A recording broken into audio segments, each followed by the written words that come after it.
kwa ajili ya zile gharama za kimataifa zimeenda juu.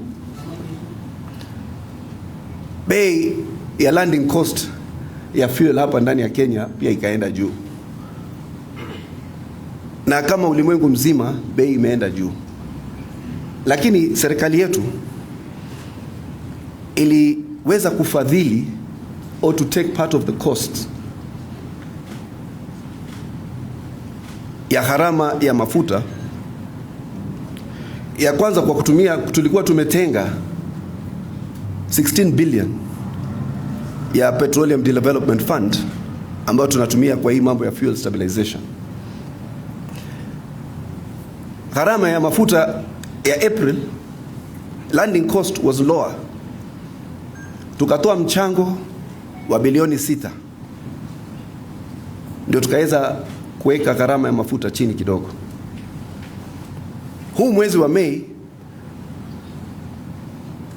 tukaweka mchango mwingine wa bilioni 5 kama serikali.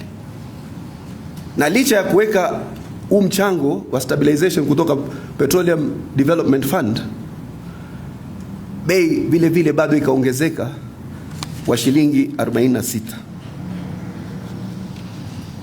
kwa upande wa diesel ambayo ndio inatumika kwa idadi kubwa.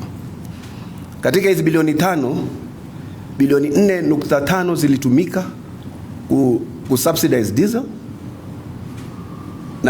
na nusu bilioni 500 million ikatumika ku stabilize kerosene. Na vile vile serikali ilikuwa tayari imetoa mchango wa zaidi.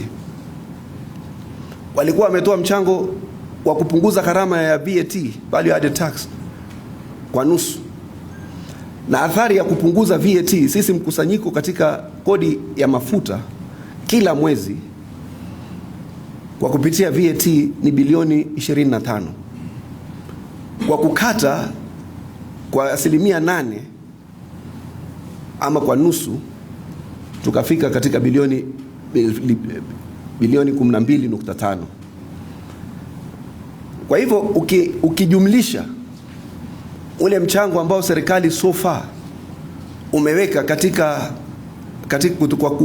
kwa ku exempt VAT, inafika karibu bilioni 16.